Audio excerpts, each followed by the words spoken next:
Just a Stats, Reggie Johnson, Eugene Morgan coming to you from lovely city of Atlanta, Georgia. And Eugene, we have a terrible situation here, depending on how you look at it for Tom Thibodeau, because he did get fired here recently.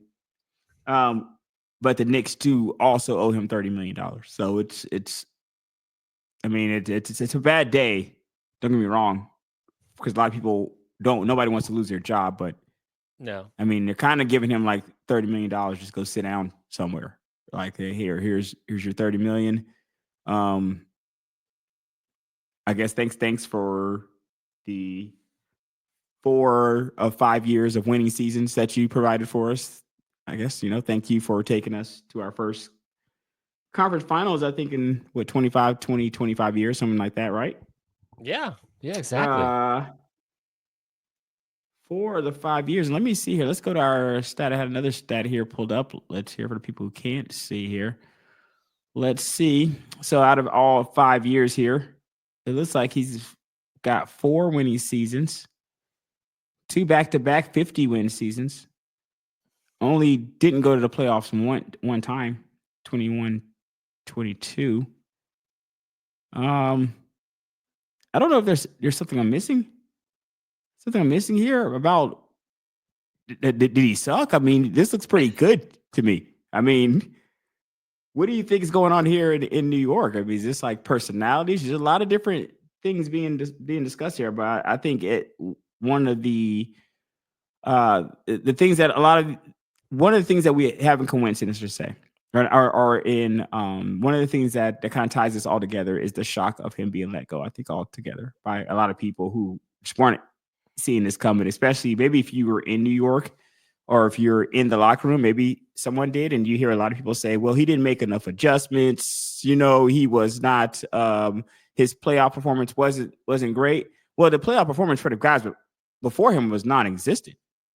You guys weren't in the conference finals for the previous 25 years. We want to talk about his lineups. You want to talk about maybe some of his strategies you don't like that he had in the playoffs. Eugene, at least he was there. Right. At least he was in the final. He was in the conference finals. These other guys, no matter some of these other coaches for the last 25 years, no matter how much you may have liked them, they weren't as good. They didn't get as far. What do you think this is about? Well, it's crazy. It's like, I know we're gonna probably talk about it a little bit, but the like, I always love the "now you told us." Like the Atlantic, like dropped that article right after. Like I feel like the blood wasn't even fresh in the water about the whole cat and that whole thing. I mean, yes, we all know Thibs. He's a great coach. He's a good coach. But it has to, you got to like at least give him a chance. Like, okay, you brought us to this point. Are you able to like extend your bench? Because we all know in this day and age, you can't win just with 5 guys. You got to at least have 6, 7 guys to win in the playoffs. And he's notorious for just running his guys and wearing them out by the time the playoffs come. And it's like, and then it's time to do that. It's in the regular season, and he doesn't do that. He's never done that. So, but he still won 50 plus games and still went to Eastern Conference Final. So he does have a formula for winning. I'm just like, why do you extend a guy and then go and fire him in the offseason? Why not give him the chance? Like, okay, what we're going to do, we're going to bring some assistant coaches in to help you with this, help you with your rotations, help you with some offensive schemes, because that I would rather him do that because they like you. What we're going to say probably is like, okay, the next coach coming in, so that puts the burden on him. So he's got to at least go to the Eastern Conference Finals, right? To just he's got to go. He has to win the Eastern Conference Finals. He cannot have a losing record. Right. When you look at Thibs' record combined was almost 57%, 0.565. So 56.5% on the winning percentage. Mm-hmm. I'm not really great at math, but that's a pretty good winning percentage. That means you've won most of your games. That means the person who comes in after him just has to win most of his games in the Eastern Conference Finals. In which he should. So the Eastern Conference is going to be weak next year. You're going to have to take your team to have the wins, right? And Other let's think wins. about it. There's only one more step here. You got to go to the finals. So if you don't Gotta step go to the in finals. and go to the finals, you've done worse than Thibs. That's pretty much right where we're at here in the Eastern Conference. If you have not gone to the finals, because the only thing you can do is go to the semi conference finals and win, or you know what I mean, the conference finals and win. You go to the Right. conference finals and win, then you're in the finals. There you kind of have what the expectation, I guess, is for the next coach. I don't know if the next coach feel like the guy's just going to come in and. I mean, you're pretty much steering, or you're the ship that Thibs is kind of already turned around. Yeah. You know what I mean? You're kind of Right. just taking over the captaincy there, right? Right. And maybe it's like a Mark Jackson, Steve Kerr thing, right? So maybe they Yeah, looked at him. absolutely. Maybe they got, hey, you got us to this point. Great. We need someone to get us over to this next hump. And that worked But out beautifully for them. So we'll see. I don't see I, that. I right. don't That's see the that thing. with the Knicks, man. Maybe it's because I didn't like them as much as I liked Golden State. Kind of with Mark Jackson, you can kind of see the Klay Thompson thing and the Right. Steph You Curry could, thing kind of mhm. come into shape there, come into form. I don't see anything, and we'll talk about the Knicks here further in a second, but it's kind of like you see the opposite. You see them looking to maybe tear things down a little bit versus just add to what you had, whereas Golden State was adding players and kind of you saw things kind of clearing the deck for Steph to be the guy, Yeah. and then to have a clear plan to build around him and everything like that. It seems to me that I don't know if the Knicks necessarily have that same plan. I mean, obviously they got Brunson there, but I don't know what this guy with Cat and I just don't know why you would make this choice unless you can tell the other coach coming in that the expectations aren't astronomical. Because when you look at what Thibs has already done there, 4 or 5 winning seasons, and he had the first conference finals in 25 years. Yeah. It's a hard act to follow. Yeah. Right. And then you have your first 5 is pretty much taking up all your salary.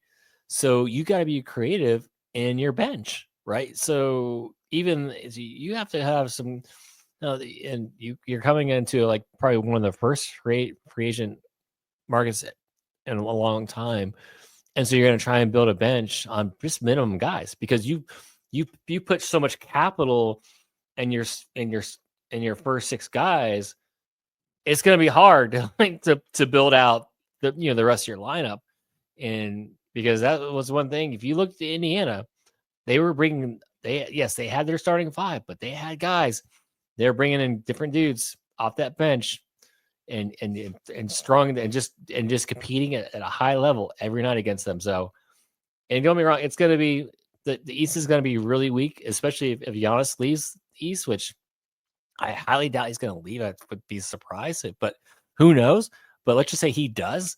The East is going to be wide open, so it's not going to be like the Knicks can't be in the same spot, but they really have to win the East. They really have to be that Eastern Conference Finals team, and when all said and done, if you're getting rid of Tips, I just don't get it. It's like you just signed him an extension, just give Just him signing that guys. thing runs through 27, 28. I want to say. Yeah, it does. It does. And it's like give him some tools. Like, okay, look, thank you. You got us here. Now let's help you out. Let's give you some pieces. Let's give you some better assistance on that bench that can help you just build out help you rotation guys. Hey, you're playing Charlotte tonight. You don't have to play all 5 of your guys. Play some of the rookies. Because they have 2 rookies on that bench they drafted, barely got any minutes this year. So it's like that's his only downfall. But again, you can't argue with where he ended up. He had 50 plus wins and goes to the Eastern Conference Finals. And let's just say maybe if they win that first game, maybe it's a completely different series. Maybe we're talking about a completely different team, and maybe they're in the finals. So let's just momentum is a thing in the playoffs, and we know once Indiana kind of took that first game, they kind of took the momentum away from the Knicks. But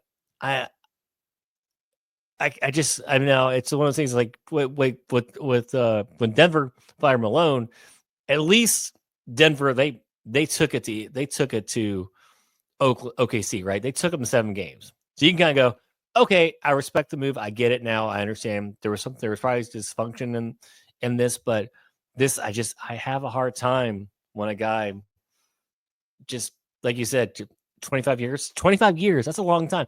That's so that's a quarter of Yeah, life they act century. like they were too good Right. for that. Like they Yes. were like, hey, we're not good enough. We're too good of a team for these results of going to the Mm-hmm. Eastern Conference Finals for the first time in 25. Like you guys are repeatedly visiting there. You're not Boston, right? Boston was going to the finals, semi-conference finals. They were going to conference finals. They were in the playoffs, late playoff runs. That's not the Knicks' reality. The Knicks haven't been that team that's been making, obviously by the 25-year drought, but that's known to make runs like this. So it's interesting to have a coach that you say to, this is just not good enough. Yeah. Well, this is the best you've had for a quarter of a century. This is the best you've had for a quarter of a century, and it's not good enough. So then Right. you get the next guy to come in here. You better be game busters for you. You better really be in here delivering. And also, when you look at the Pacers were only one game. There's only one game separated the Pacers and the Knicks. It's not like the Knicks came in and got embarrassed by an 8 seed. The No. Knicks lost to a team that is only separated by one game. The Knicks were 51-31, and the Pacers were 50-32. That's only one game. The Pacers are a 50-win team. There's only one game separating you guys. You could have lost to them. That's a very big possibility that you could lose to. You could have lost a team worse than them, but you definitely could have lost to a team that's so close to you, you know? Right. So the fact that you lose to, and they're the 4 seed, they're right under you too. So it's not even like there was multiple teams with that record. They're literally forced right behind you. Mm-hmm. I mean, it happens. It happens. I mean, it's not crazy. I definitely don't think it's crazy enough to just fire Thibs over altogether, because now I think it sends a horrible message to whoever's coming in there next. And you know, if you are the Knicks, here, because from what I'm hearing a lot of people say that Cat's the problem. They want Cat out of there, you know, and I thought Cat played pretty well throughout the season. I think he's a good basketball player. What do you do here now? I mean, do you make a run at the Kevin Durant situation? You know, like a lot of people saying they should do a few things here and there. But I think that if I was the GM, this is very easy for me. If I was GM, I look at the run that we just went on, the best run that we've had in a quarter century. I would take a bend, don't break approach. I don't see the point in why tear the whole thing up. This is the best results you've had in 25 years. Right. You haven't had a track record of tearing down things and rebuilding it. It took you quite some time to build this. So I don't know why you would tear this down to just for what? I mean, maybe if you go after Kevin Durant, it's gonna be depth for sure, right? Right. You got 3 or 4 of those guys out of here. Yeah, and then you still don't solve your problem. Okay, so who's going to be your middle? Who's going to be your center? You know, so you still have that issue. So you're going to bring Kevin Durant in, and I'm assuming that's got to be you're trading Cat away. You're moving Cat on that contract to Phoenix. Again, I still don't understand that doesn't make sense to me. I mean, I would just kind of run it back the same way I don't see have. the problem running it back either, man. Yeah, I mean, unless you're able to get Giannis, but you don't have any. The draft capital you have, you gave to get to get Bridges, so you don't have the draft capital even to get that what Milwaukee's going to want, and they're not going to want your draft picks except if you're going to be, you know, competing in the Eastern Conference Final next couple of years. I don't want your draft picks because you're going to be a top seed, you know? Right. Right. So if it's me, I'm running it back and I'm trying to build out my bench with minimum guys because I just, like I said, there's no reason to hit the panic button when you have a 50+ win team Boston's going to be as strong next year. I mean, we have to see, is this Indiana thing, is it sustainable, or is this kind of will teams figure Indiana, them man, out? if they compete next year again, like that'll be 3 years in a row of strong competition for Indiana. Right. If they're So able to it's pull that just out. yeah. So it's like, it's not like they have to be the top seed. And you have the Cleveland thing was what they're going to, if they're going to do anything, if they're going to run it back with their same team. So like, there's no reason for New York to go, oh, let's just get get rid of Cat, because he was maybe I mean, I do like Cat. Like we all know his defensive amnesias he has, at times on that side of the ball. So but he's still a top player. I mean, he's still a guy. He's still one of your. They have two top guys. They have him and Brunson, and just don't, unless you're getting Giannis back. I just don't. I don't think you're upgrading by getting Durant. Just from he's older. I mean, don't get me wrong. I know he get the shot, but I don't know if that's to me. I don't know if that's an upgrade, because you still have to find reason. I still have to figure that hole in the middle. I mean, maybe you put Mr. Robinson in that spot, but you're still gonna have to go find backup centers, and so I don't know. I just keep it the way it is.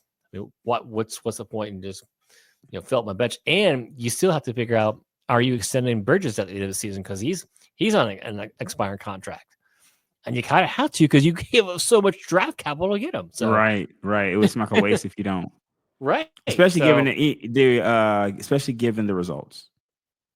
right, because I mean, we know the points that went down, but the usage got better, right? The field goal percentage got better. Everything, all the other numbers went across the board, got better with them. So if that's me, you're getting the coach, but I don't know who you're getting. I mean, I keep hearing Mike Malone. I don't like that, because it's like you just had Thibs, who does the same exact thing, who doesn't really develop players off his bench. So it would make zero sense.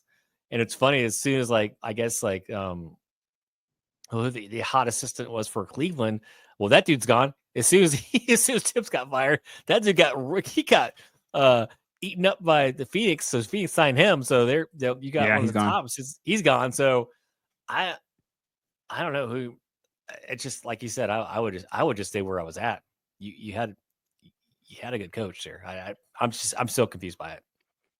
Yeah, and what's crazy about just looking at the Karl Anthony Towns Knicks, or the Knicks are Karl Anthony Towns versus Minnesota. It's one of the best years he's had in a long time. It's the best year he's had since 2021. Like, when you look here, he's had 24 points. So from one, he only missed 10 games. He played 72 games. So let's start there. Cat played 72 games. He averaged 35 minutes a game, 24 points, 12.8 rebounds, 3 assists. So let's do round up: 24, 13, and 3. It's not bad. When you look at his numbers here with Indiana, we were like, oh, he sucked. 22 and 14 his last game, 24 and 13 the game before that, 24 and 12 the game before that, 24 and 15 the game before that. Percentage wise, he shot for the season. He shot 53% for the season. It's not a bad basketball player. Like, when I'm just looking out, it's just not a bad basketball player. So No, he's not. I don't understand the feeling, making it seem like it's like his fault that everything you hear that's happening. Maybe people are hearing some locker room issues, right? The locker room thing that came out. They said that there were some issues, I guess, with maybe some people feeling like Cat should be traded, but I don't know. I mean, I don't know. I don't know why you would do that. I just don't know why you would do that. I don't think that you should look at the best results you've had in 25 years and think that you have to make complete changes of your team. No. Like, let's just change this thing. Let's just blow it up as if the opposite is true, as if we've just had the worst year that we've had in 25 years. You would think that. Listen to how you hear some people talk. You would think New York had the worst year that they've had in 25 years. Well, how some people are talking. They've just fired their coach. They're talking about getting rid of one of their best players. And you're like, well, wait a second. This is this is what teams that suck do. This isn't teams that were great just 5 minutes ago do. Like, these people are all still healthy. They're still playing. I don't know why you didn't run it back. This definitely seems like the New York Knicks are in blow up mode. Like, maybe they're just blowing their team up now. Yeah, and like I said, the only trade I want is if I'm getting Giannis, and there's no way Milwaukee's going to take on Cat's contract. It's like, why are we going to bring him in? Why are we going to bring him in? Like, the next 2 years, he's going to make $61 million or $60+ million. It makes zero sense. Brutal. You know, I mean, unless they get like a third team involved, maybe you get like a Brooklyn involved, where you can like get some of their draft capital. That's where it makes sense, and then you can maybe switch. But then maybe you're like switching. Maybe you're moving Cat to Brooklyn and Claxton to Milwaukee, and you're getting a lot of draft capital from Brooklyn, or maybe you're getting Cam. I don't. If it's me, if I'm New York, there's no reason for me. I'd rather just fill out my bench, and then wait until February. And then if I have to make a trade or for my team, I'm doing it then. I'm running it back now with the same exact guys, and hopefully the coach I can bring in can be on that development side, but again, it's going to be really tough for that bench because you have so much capital invested in those 6 guys. And then like you said, you have to, and then you have the Bridges, and then do you extend Cat, because Cat has the extension coming up for, I think you can send him in the off season. I mean, do you extend him now, or do you wait till he becomes a free agent? And, obviously salary cap goes higher, but do you extend him now and maybe at the lower rate? So are you talking about extending Cat? Yeah. Because he's got like this, I think that mid-level exception. He's got a extension coming up that they can exercise now if they want to. But so do you extend him now, get those couple extra years, or wait? So it's just, they've got a lot of decisions, and it's not, and it's getting, and yay, let's fire a coach and go get somebody else. So it's a lot of things going on in New York. It looks like Cat's going to be making 50, 25, 26. 26, 27, he's under contract for 57. 27, 28. Now, here's where you're looking at that situation of where maybe you go extension, right? So he'll be in his last year. So I wouldn't extend him next year. 25, 26. I don't think so. He's probably going to play at 53. 26, 27, when he's at 57 now, and he'll be 31. Now you have a chance, in my opinion, to say, hey, because you already know player option for 61 at 27, 28. And typically I would say, oh, they're definitely going to pick that up. But Cat's 32. He might not pick that up. He might look for a different deal. Right. At 32 and just get a whole nother deal that takes him another 3 to 4 years out from there before you start really looking at picking up player options. So that $61 million is probably not going to happen. He's probably going to just do another deal around that time. But Knicks don't really have to worry about that. If the Knicks were to keep him, you don't even have to worry about Cat this next season. He'd already be under contract. You just do your thing. And maybe with the Milwaukee Giannis thing is interesting because, for one, you're getting back, no matter who you trade Giannis out for, you're getting back kind of 4 quarters on the dollar there. You're not exactly going to get back a Giannis for a Giannis if you decide to just trade him out somewhere.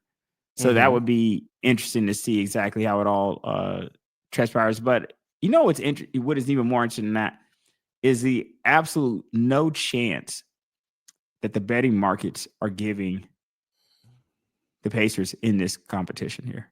So we're in a competition. The NBA Finals, at least they call it a competition. But from what the betting markets have been looking like, there is no competition here. There is no competition. Like, it looks as if the Thunder are just going to destroy the Pacers. So is this just the Thunder being very historically great, you think? Or is it more so like, it can't be just this much Pacer hate, right? It's not this much Pacer disrespect, or is it a little bit of the two? Is it Pacer disrespect and Thunder love to have the odds be so separated as far as the Thunder is just being so much the favorites?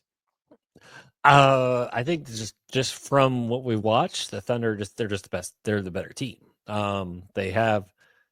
I mean, if you look at the Pacers, I mean, other than Halliburton, I mean, they don't really have. I mean, yes, I like my guy Siakam, man. I mean, For sure. Siakam, yeah, but he's not. I just wouldn't.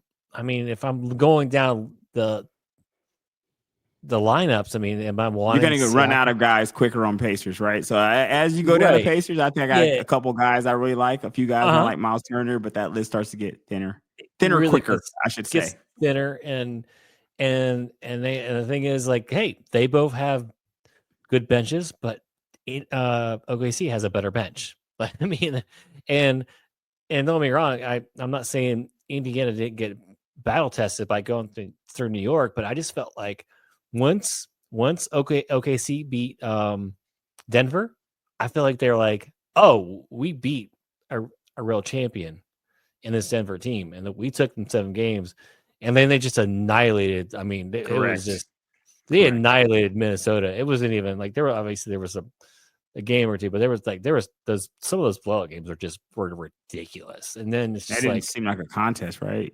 right. I mean, I remember one time I watched a couple of games, and by like the third quarter, I'm like, I'm scrolling on my phone because I'm like bored, just waiting for the game to end so I can watch, watch inside the NBA, watch the old guys go at it. But yeah, I mean, I don't think Indiana's gonna get swept. They've got talent, but I'm going with I think the consensus is the gentleman's suite 4-1.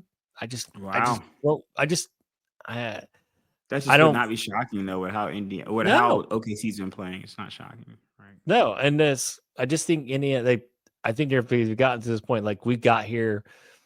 It almost reminds me a little bit like Dallas, like last year when they got there. And it's like, oh, you got here, but now you got to go play Boston. And I feel like that's where Indiana is.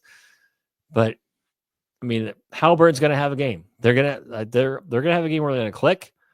But I think it's going to be one game. I just OKC is just they haven't looked different from beginning of the year, right? It's like you looked at box scores going, did they lose tonight? You would be shocked. Indiana, like, don't be wrong, they came in, they started off a little slow and came in hot in the playoffs, and I'm not taking anything away from them, but man, this is just a different beast.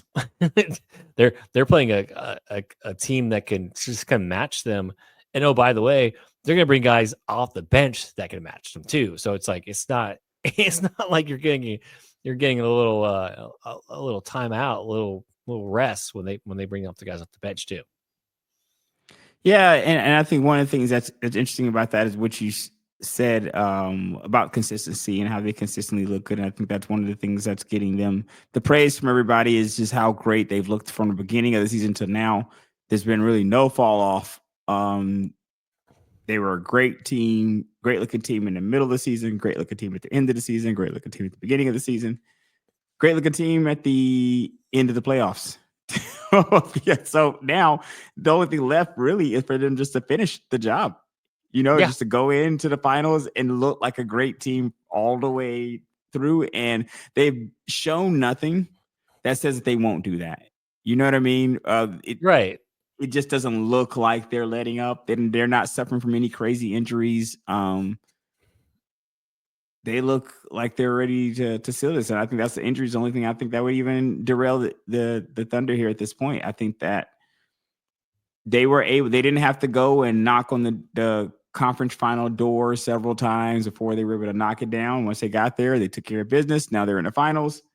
And now they have a chance to really go. And it's a young team too, man. That's Very impressive. young That's team. impressive for a young team to be out here. And also the superstar model, right? Like look at the teams that we have. What about the parity? The parity that it says about the NBA, because we have two different teams here. It's not like these are teams that LeBron James are on. This Mm-mm. is one of the teams isn't the Lakers, or Boston. It's interesting to see two teams that have great players and great built out team, especially the Thunder is a great build. If you're a basketball fan, the Thunder are just a great team. Like the way the way they're built out, it's a great team. the starting five, they got depth. Caruso underrated ad, in my Yeah, opinion. always. I love Caruso. Underrated ad.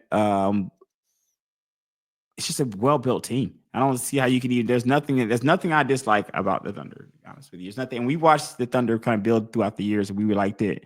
We liked the Thunder for a while. But this is phenomenal. This is Yeah. phenomenal, and they're destroying teams. They're beating teams by 30 casually. So when you see stuff like that, maybe the odds don't seem so crazy. Maybe the Vegas, as they've been known to, know what they're talking about here, and the Pacers have little to no shot, I guess. I mean, I don't know if you're an Indiana fan. How do you even solve it? You just go in and say, "Hey, nobody's giving us a shot," right? That's what you got to say if you're Indiana. You got to go in and say, "Nobody's giving us a shot." Right. No, you're not getting any calls, and you got to just go out and play like you did against New York, and hope things kind of go your way like they did that. But that's really your only shot. I mean, because they're just a step above you. And by the way, I remember saying you this once they lost the game 1 versus Denver. It's like the scary thing is they're so set up to just say like miraculously they don't win this NBA Finals, which we all think they're going to win. They have so much draft capital. They can go after whatever they want because they have the not only do they have their own picks, but they have picks from other teams that teams are going to want. So it's like, oh, they could just go and just plug a guy in, whatever. Here we take this capital. Oh, hey Zion, you want to come over here? Great. Here, New Orleans, take these picks and we'll bring him over. I mean, I'm not saying they would go get him. I'm saying they have that luxury to go, well, we could still tweak our team to where we're always going to be relevant because we have the draft capital. We still have a pretty good payroll, and we have the talent on our side as well. So, yeah, I think it's. I mean, I like the Indiana story. I like Rick Carlisle, but there's just way too much talent on this and just on this OKC team. Yeah, I think we'll leave it there. It's just a stat. Check us out, Stitcher, iHeartRadio, Google Podcasts, Apple Podcasts, Spotify, wherever you find your podcast. See you next time.